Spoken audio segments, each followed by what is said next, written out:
Buenas. Hoy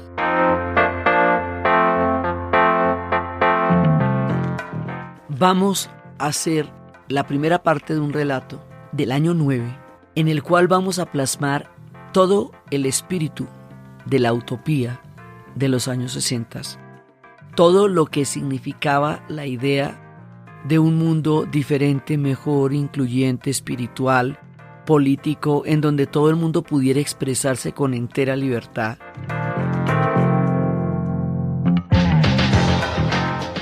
Una idea que cambiara la conciencia de una época, de una generación y de un mundo. Pero es una utopía musical. Lo que hizo posible esto fue un evento fáctico, que fue un concierto. Hoy, en nuestra serie del año 9, vamos a hablar de los 50 años del Festival de Woodstock.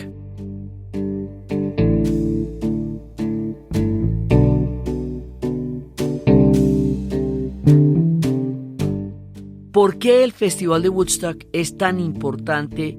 ¿Por qué sobrevive más allá de todos los festivales? ¿Por qué no es comparable con los festivales que se harían después o los que se hacen hoy día? Empezando porque los festivales que se hacen actualmente son patrocinados.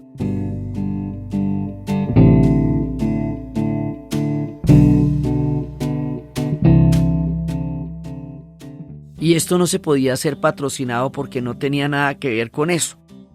Resulta que el concierto, el Festival de Woodstock, estos 3 días que ocurrieron en agosto de 1969, estos 3 días van a representar un hito que no se había visto antes y que no se va a poder repetir, pues no se ha repetido hasta ahora, y es un manifiesto. El Festival de Woodstock, más que un evento musical, que es lo que la va a representar, es un manifiesto. Es decir, es una manera como una generación quiso mostrar que su proyecto de vida, de conciencia y de posibilidad de habitar el planeta de una manera diferente era concreto y era real. La idea era que si nosotros hacíamos una cosa de estas, de verdad, ellos lo que decían, si logramos reunir 70,000 personas para demostrar esto, o sea, la idea era montar un estudio para poder conseguir fondos para montar un estudio, pero la idea era poder hacer de este evento un manifiesto, que fue lo que sucedió. Estaba pensado para 3 días, 15, 16, 17 y 18 de agosto. Estaba pensado para unas 70,000 personas, pero fue mucho más largo y llegaron muchísimas más personas de las que se imaginaban. Llegaron entre 300,000 y 500,000. Estaba pensado en unas dimensiones que excedió desde todo punto de vista, no solamente por lo que sucedió como hecho, sino por los ecos de Woodstock. Se llamaría a la gente que vivió en esa época y en ese momento la nación de Woodstock. Y Abbie Hoffman, uno de los ideólogos de la contracultura, diría que él, en un interrogatorio que le hicieron en el Comité de Actividades Antiamericanos, que era una especie de tribunal ideológico que tuvieron los Estados Unidos durante la Guerra Fría y el macartismo, le preguntaban nacionalidad y él decía, yo soy de la nación de Woodstock. Y eso, ¿dónde queda? Le decían, él decía, es un estado mental.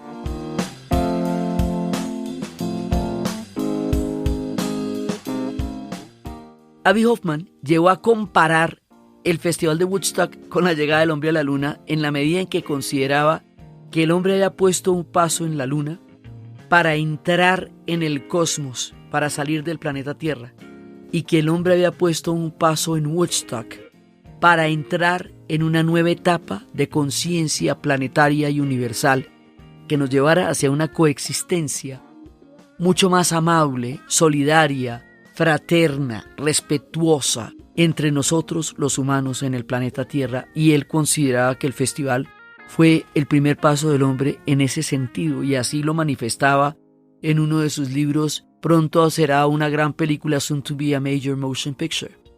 Esto va a tener, no solamente por la cantidad de músicos, la constelación de estrellas, los mejores músicos de su momento, que lo vamos a ver en detalle, no solamente por el fenómeno mediático que esto llegó a ser, porque pues atrajo toda la atención en ese momento, sino por el contexto en el que estaba, por el tiempo en el que ocurrió, por lo que representa, por lo que va a ser la contracultura misma, porque además la música era la banda sonora de una revolución cultural que ocurre en los años 60 y toda la concentración artística, política, espiritual y de conciencia expandida se va a dar cita ahí. Entonces, vamos a contar un poco por qué es tan importante en los antecedentes, qué era lo que estaba pasando en esa época, como para que todo el mundo se espelucara tanto y como para que la cosa fuera de tales proporciones.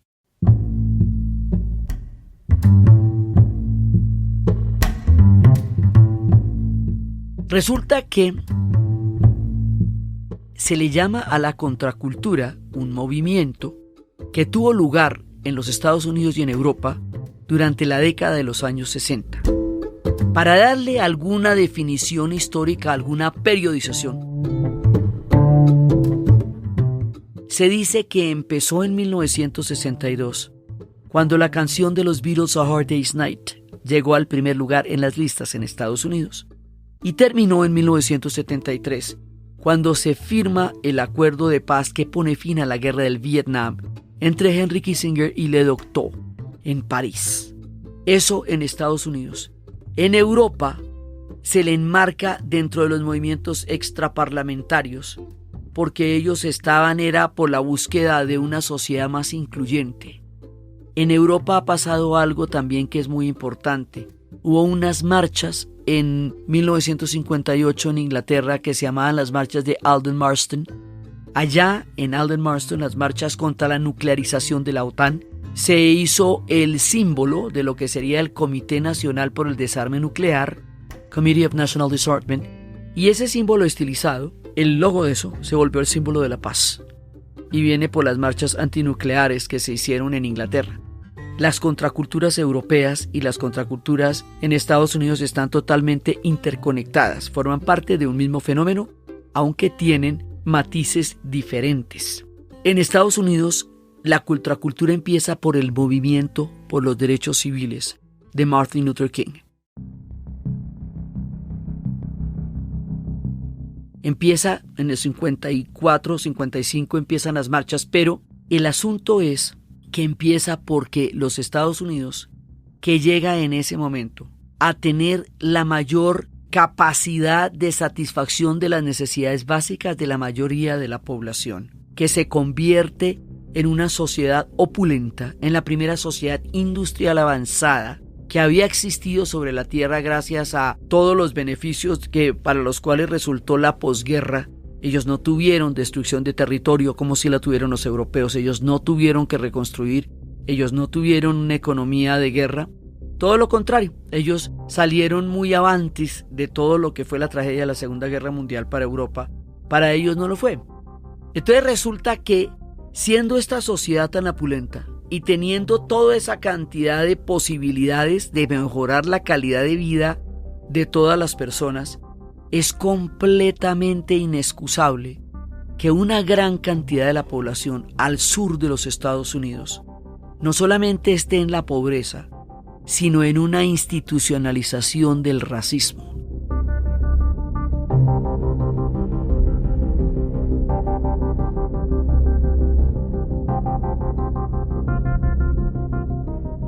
En la Constitución de los Estados Unidos se consagra, y es la primera en el planeta que lo hace, que es un derecho autoevidente que todos los hombres nacen iguales ante la ley.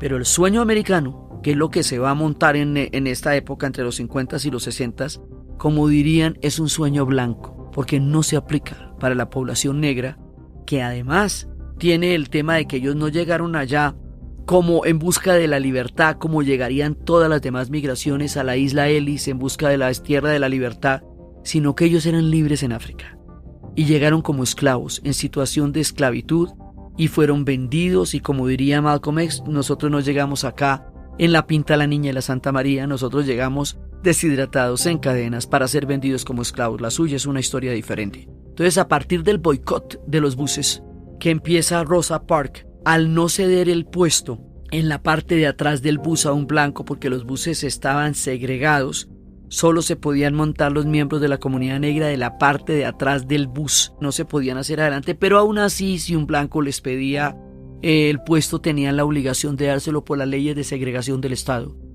Entonces, en ese momento, un reverendo, Martin Luther King, va a empezar un movimiento para desegregar los buses y un movimiento por los derechos civiles, porque ellos estaban segregados en el derecho al voto, en el derecho a la educación. Estaba totalmente separado por razas el sur de los Estados Unidos, desde las bancas para parques, los colegios, los árboles, el agua, las calles, los restaurantes, los hoteles, todo estaba completamente separado entre blancos y negros. Tenía letreros en donde las personas no podían entrar a un lugar por el color de la piel. Todo eso se va a echar para atrás porque es completamente contradictorio con lo que los Estados Unidos representaba y ha representado como la tierra de la igualdad y de la libertad y de la democracia. Si la consigna de ellos fuera la de los mongoles, que primero eran los torres de cráneos y luego la de ladrillo, pues no hay problema. Pero si es la nación de la libertad, es inconsecuente con su propio discurso. Por ahí empieza el movimiento por los derechos civiles de Martin Luther King, basado en la inspiración de Gandhi y su lucha pacífica por la independencia de la India, y basado en el ejercicio político de Henry D. Thoreau, filósofo de mediados del siglo XIX, que no estaba de acuerdo con que Estados Unidos le hubiera quitado el 67% del territorio de México en una guerra, y al oponerse no pagó impuestos para no sostener una guerra con la que no estaba de acuerdo, lo llevaron a la cárcel y allá formula lo que se llama la desobediencia civil, uncivil disobedience, que es cuando dice que cuando hay una contradicción entre la ley moral y la ley contractual, debe seguirse la ley moral, porque la ley moral es la irreductibilidad del espíritu humano, que a veces las leyes son locas, arbitrarias, incluso asesinas, como llegó a pasar en la época del nazismo, y que si una persona obedece leyes absurdas, es personalmente responsable por las leyes que obedece, porque está haciendo igual un daño a otro ser humano. La ley no tiene por qué hacer daño y quien la cumple es personalmente responsable, aunque esté obedeciendo órdenes.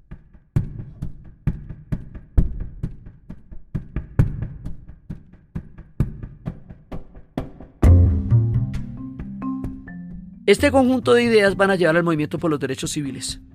El movimiento por los derechos civiles va a generar un referente ético de lo que significa una lucha. Los fines y los medios no son separables. No se pueden tener grandes ideales y ruines métodos. Si mi lucha es justa, la manera como la hago valer debe serlo también. Y además, como es una lucha pacifista e individual, yo estoy asumiendo los riesgos de mi propio pellejo.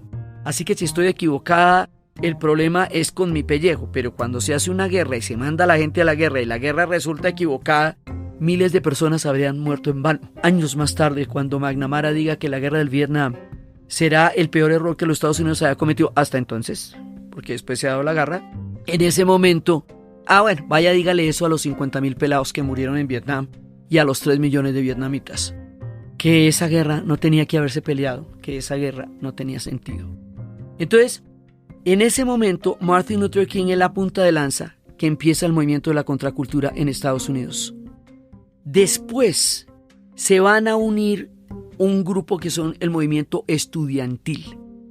El movimiento estudiantil surge de Berkeley, California, por el derecho al discurso libre, The Free Speech Movement, de Mario Savio, y va a surgir luego en todos los Estados Unidos y va a ser el principal aglutinador de lo que va a ser aquello que va a unificar todas las formas de protesta que se van a dar en los Estados Unidos durante los 60s. El movimiento para parar la guerra del Vietnam.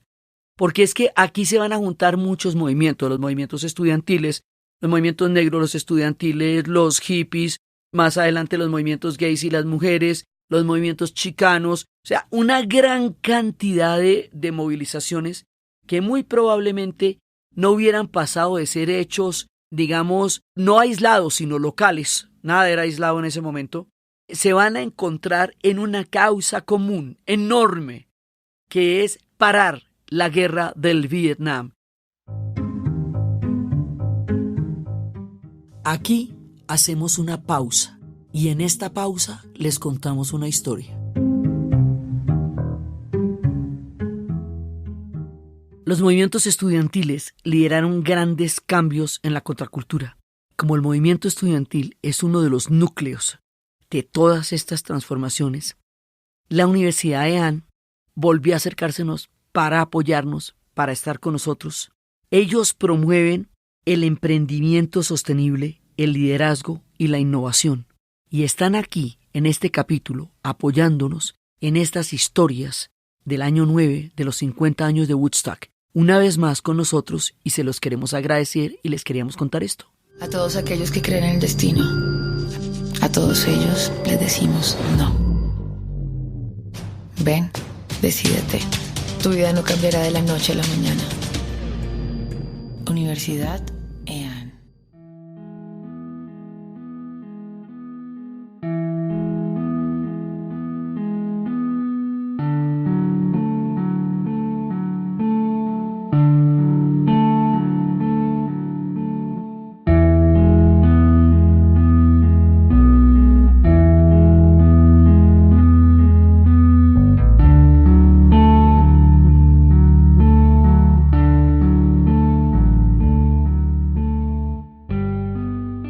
Entonces, el movimiento estudiantil en un principio va a empezar una lucha contra la pobreza, pero también empieza por el derecho al discurso libre. ¿Por qué? Al convertirse los Estados Unidos en una sociedad tan rica, tan próspera económicamente, la educación deja de ser un fenómeno de élite para convertirse en un fenómeno de masas. Es decir, una gran cantidad de la población de los Estados Unidos está estudiando y va a tener por primera vez acceso a la educación superior universitaria. Eso quiere decir que mucha gente va a estar pensando, mucha gente va a estar analizando. Hay una gran cantidad de cobertura educativa en lo público y en lo privado, en ambas. Todas las sociedades que han tenido un nivel de desarrollo inmenso en la historia le han metido la ficha a la educación. Es el común denominador.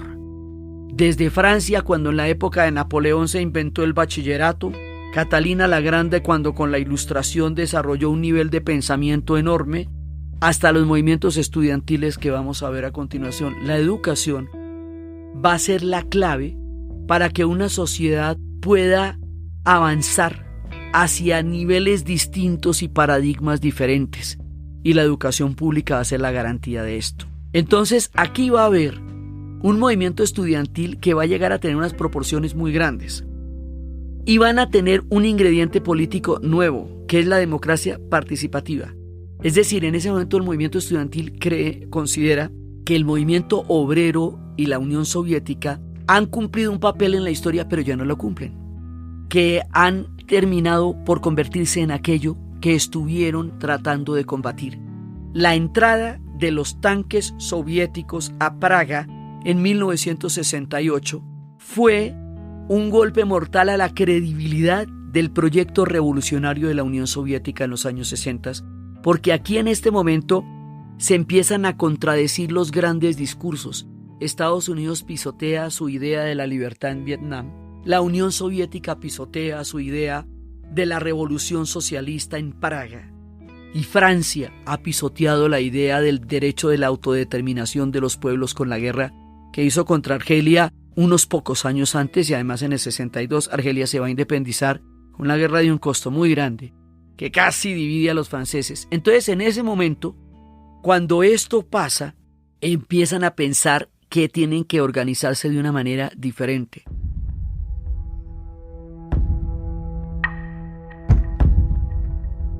No a partir de comités. ¿Por qué los comités generan burocracia y la burocracia hace que las movilizaciones no se puedan dar con la velocidad con que eso se va a dar? Entonces empiezan a crear la democracia participativa. La democracia participativa quiere decir que cada uno es responsable de su propia representación por lo que cree y tiene que ir a luchar a la plaza o a la calle o a la esquina, él o ella, en su propia persona, porque no se le puede delegar eso a nadie, ¿no? Eso, la canción de Chicago, nadie puede reemplazarte. Won't you please come to Chicago? No one else can take your place. Por favor, ven a Chicago. Nadie puede tomar tu lugar. Entonces, esta democracia participativa, si bien va a ser un poco caótica porque pues no hay coordinadores, va a ser súper ágil y dinámica. Y esto va a hacer que el movimiento Estudiantes por una Sociedad Democrática, Students for a Democratic Society, que va a lanzar una declaración que se llama la Declaración de Port Huron, que es la declaración del manifiesto del movimiento estudiantil, vaya a esparcirse por todos los Estados Unidos hasta llegar a tener 300 capítulos, que era como llamaban las filiales a este nivel de organización, y resulta que ellos van a ser el núcleo del movimiento para parar la guerra del Vietnam.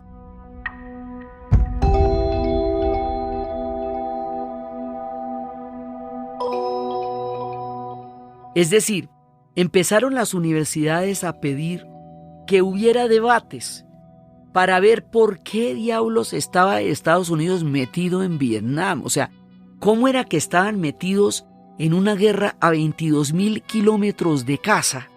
Haciendo como, por ejemplo, ¿qué? Matándose, ¿por qué? Es que empezaban a llegar los ataúdes blancos. Empezó a llegar un montón de muchachitos en ataúdes blancos a la casa, que habían tenido las mejores condiciones históricas que alguna generación hubiera tenido en los Estados Unidos. O sea, tanto preparar una generación a la que le iban a dar todas las posibilidades para irle a matar a Vietnam.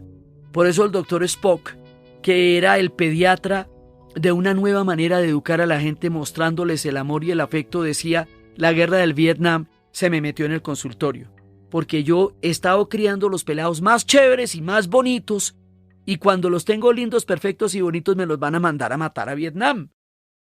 Entonces, los ataúdes blancos van a generar un impacto sobre la sociedad. Esto lo vamos a ver en Woodstock, que todo esto se va a cantar. Todo lo que les cuento se va a cantar. Y todo esto se va a cantar en Woodstock, de una u otra manera. Entonces, ¿qué pasa con los ataúdes blancos? Que los ataúdes blancos son el trauma, la herida. Hoy por hoy, en las guerras, y justo por la guerra del Vietnam, no muestran los muertos y los ataúdes llegan en secreto y llegan a escondidas y nadie los ve, y la gente va a la guerra, le hacen firmar a la familia que está de acuerdo con que vaya a la guerra, porque en Vietnam no estaba de acuerdo ni el que iba ni la familia. Así que esto llegó a dividir a la sociedad de los Estados Unidos profundamente. Entonces, como no se sabía qué estaban haciendo allá, y como la prensa no lo informaba, entonces decidieron hacer lo siguiente: organizar debates. In significa movilización en esa época. Una sentada era una movilización para desegregar una biblioteca, un sit-in. Lo que va a ser un teach-in, o sea, una enseñanza, son los debates que se van a hacer para explicar por qué están los Estados Unidos en la guerra del Vietnam. Entonces lo que hacían era que traían detractores y traían defensores de la intervención de los Estados Unidos en la guerra de Vietnam, y los ponían a discutir, a ver, para que la gente se formara una opinión a partir de la confrontación de tesis y tuviera su propia idea de lo que estaba pasando. La universidad no prestó las aulas para hacerlo de día, por lo tanto los debates se hicieron de noche.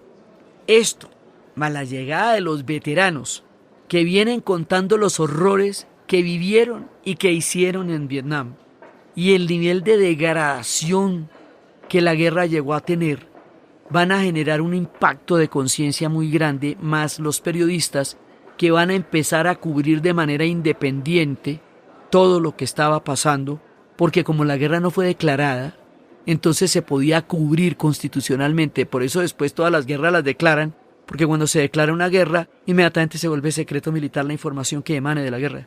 Entonces en esa época los periodistas van y van a contar en vivo y en directo lo que está pasando, y así se van uniendo una gran cantidad de diferentes personas. Después vamos a ver los movimientos negros, se dice: esa guerra no es nuestra, nada tenemos que ir a hacer allá. Los hippies, que serán pacifistas, son pacifistas y consideran que la guerra es mala para los bebés y todas las demás criaturas, que la guerra es absurda, que no hay ninguna guerra justa, pero que esa es la más injusta de todos. El pacifismo del hipismo va a ser un tema fundacional de todo lo que ellos van a proponerse como sociedad, y esta gente va a tener una incidencia muy importante en lo que va a ser el Festival de Woodstock. Entonces, aquí se está armando un movimiento de proporciones muy grandes a nivel del pensamiento, a nivel de la mirada. Y el movimiento estudiantil se considera en el mundo que los estudiantes son los que han tomado el lugar que en otras generaciones habían tenido los obreros como agentes de transformación de la sociedad.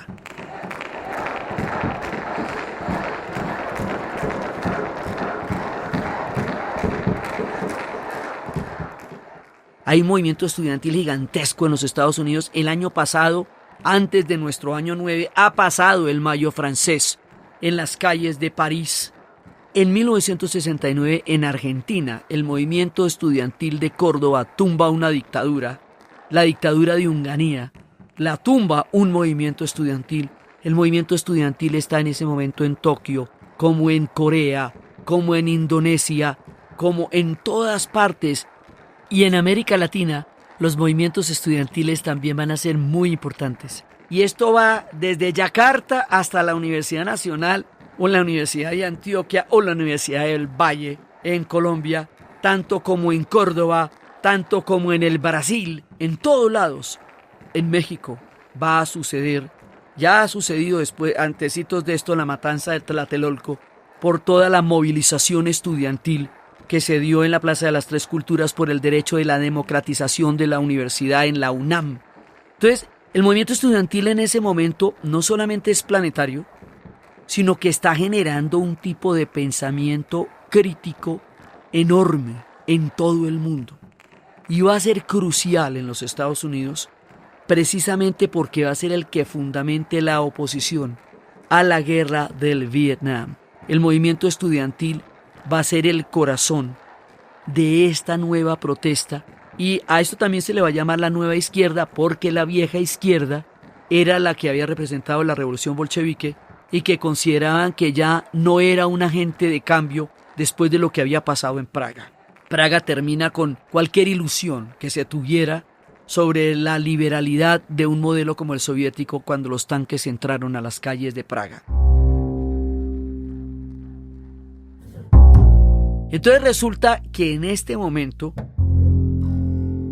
estos son los estudiantes beneficiarios del modelo americano que están cuestionando el derecho a la educación. Ellos consideran que la educación tiene que ser interactiva, que no puede ser autoritaria, que no puede ser que el maestro todo lo sabe y el estudiante todo lo ignora, y el maestro le levanta la tapa de los sesos al estudiante, se la rellena y lo pone que imprima qué fue lo que entendió. Porque esto es un proceso interactivo. Por ahí decían en un libro que las leyes de educación no se consultaban con los estudiantes como las leyes de cacería no se consultan con los conejos. Y por lo mismo, entonces resulta que en este momento el movimiento estudiantil está por las calles y la capacidad histórica que tienen los estudiantes de transformar la realidad se ha probado varias veces en la historia. Una de ellas fue aquí, en el movimiento de los estudiantes por una sociedad democrática. Students for a Democratic Society, el derecho al discurso libre. Berkeley sigue siendo uno de los faros, digamos, del discurso libre en el mundo todavía. Entonces, ¿qué pasa? Que después de ellos vienen otros que van a ser uno de los movimientos más incomprendidos, pero también más importantes y más significativos, que van a ser los hippies.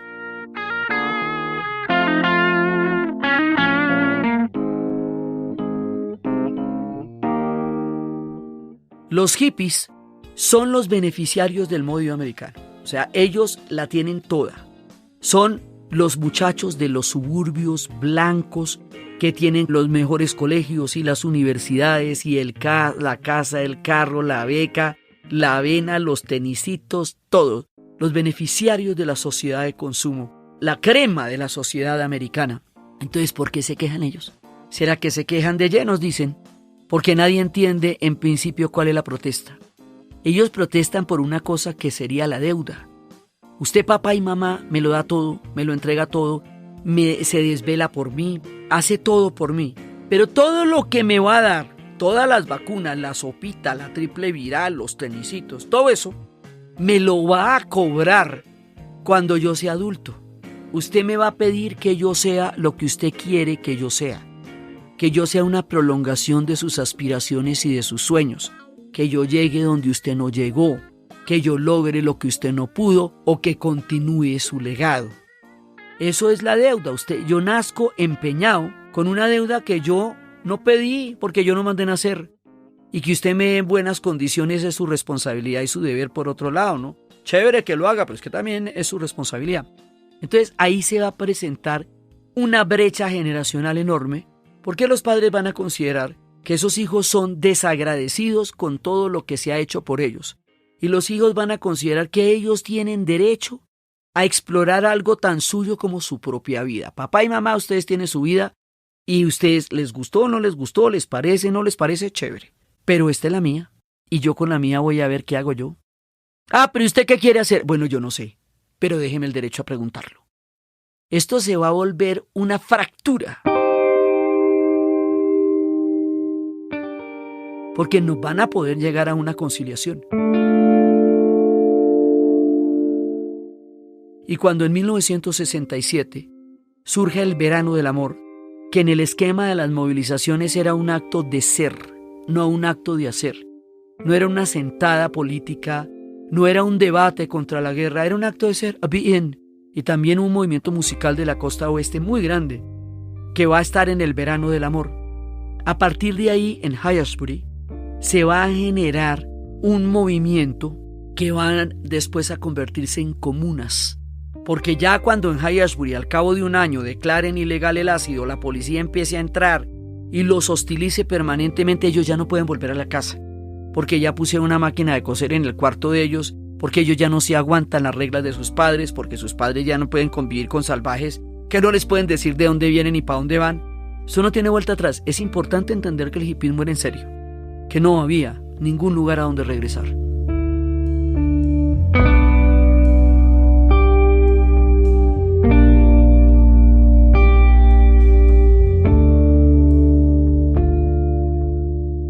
Entonces, ¿para dónde van? Se van a organizar en comunas a lo largo de todos los Estados Unidos. La comuna tiene un antecedente en la historia de ellos porque finalmente fueron en comunas que se formaron los primeros padres peregrinos que llegaron a crear otra sociedad allá, huyendo de las guerras religiosas en Europa. Entonces, estas comunas van a constituirse en un movimiento contrario a la cultura imperante. Esto va a ser la contracultura. Las comunas son la contracultura propiamente dicha.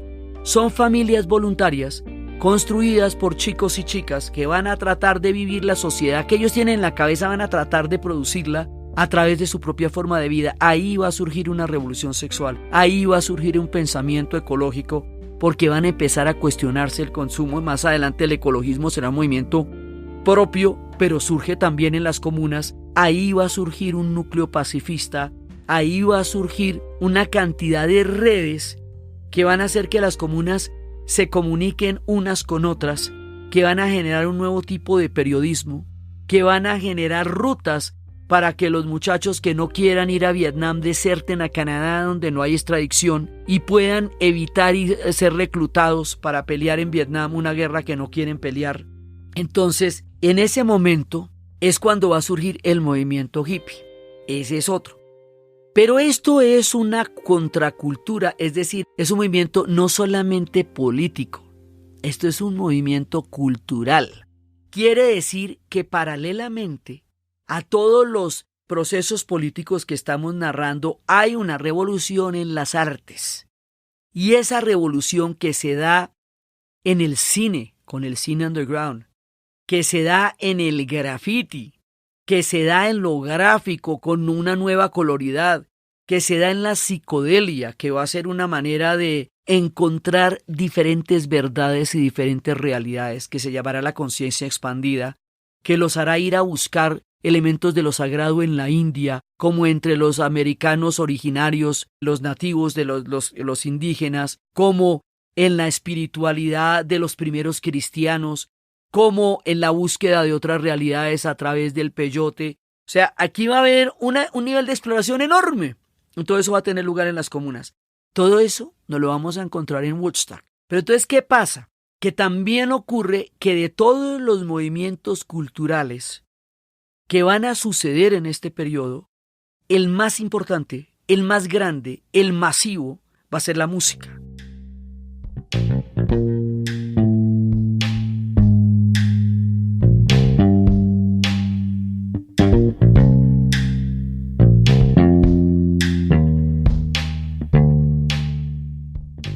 La música empieza en los conciertos con el surgimiento del rock and roll.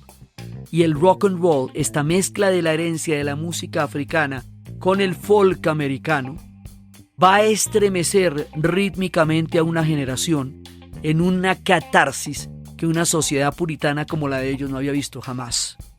Entonces esto va a crear una explosión que será la banda sonora, no solo de la contracultura, sino del siglo XX y de buena parte de lo que llevamos del XXI, porque esto sigue de todas maneras estremeciéndonos. Entonces resulta que ahí, primero, esto va a generar los movimientos radiales, es por la radio que se va a oír el rock, pero también lo va a generar por los conciertos.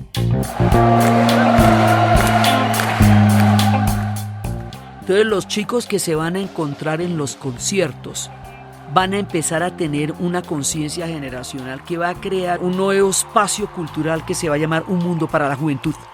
Eso no existía antes. Usted era chiquito, estaba viendo Walt Disney o era grande y se sostenía. Pero entre los 14 y los 25 años usted no tenía quién ni de qué manera expresar lo que usted estaba buscando. El rock se va a volver un elemento aglutinante, así como la guerra del Vietnam va a ser lo que aglutine todos los movimientos políticos que se estaban dando en diferentes fuentes. El rock va a aglutinar todo lo que va a pasar en esta generación. Muchas historias van a estar cantadas mucho tiempo antes de estar contadas. Antes de todo análisis usted necesitaba, antes de los libros que se escribían después, usted escuchaba a Bob Dylan para saber que los tiempos estaban cambiando. Porque el hombre era el que le decía a usted para dónde iba la jugada. Bob Dylan, un tipo lucidísimo, que lo estábamos esperando en Woodstock, casi que se hizo el festival en la puerta de su casa, pero enigmático él no fue, mira tú.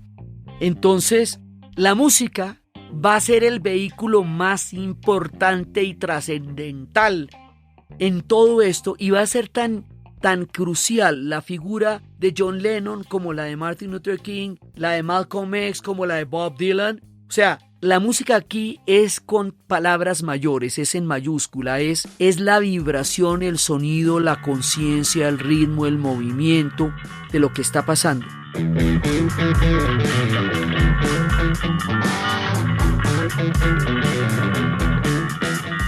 Por eso, el evento más importante que pudiera aglutinar todos estos niveles de búsquedas y conciencias tenía que ser un evento musical. Nada tenía más importancia, más incidencia y más capacidad de movilización que la música.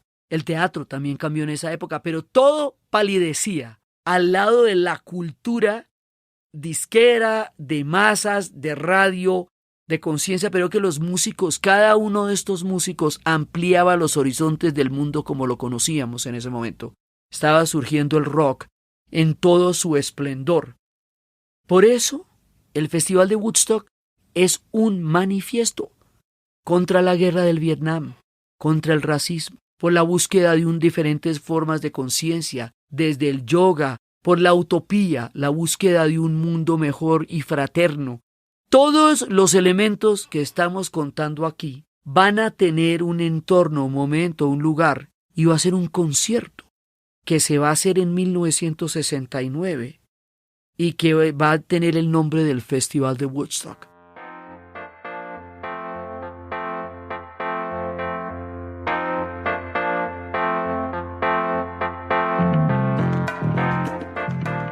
Necesitábamos hacer todo este viaje para poder entender por qué es tan importante y por qué 50 años después estamos hablando del Festival de Woodstock y no hablamos así de otros tantísimos festivales que han ocurrido en el mundo, porque era en el contexto, en la época y en la cultura que esto va a tener lugar, y su resonancia y sus acordes y sus guitarras sacuden los tiempos actuales con la propuesta filosófica, espiritual, política, musical que significó el Festival de Woodstock.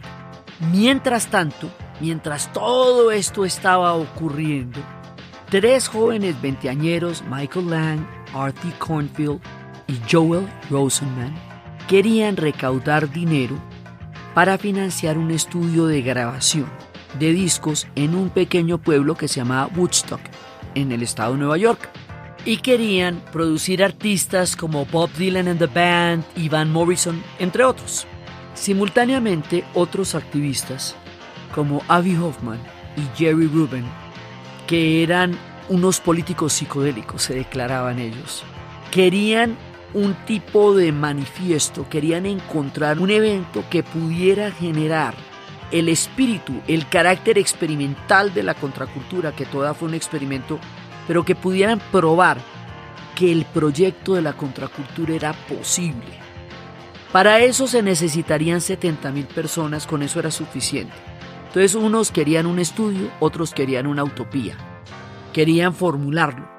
No lo pudimos hacer en Woodstock, en ese momento no se pudo hacer, porque los organizadores al final terminaron por ir a Walk Hill, a unos 65 kilómetros. Se opusieron los lugareños originalmente en Woodstock porque era una cosa bastante chocante para la cultura de la época, porque todo esto era demasiado nuevo.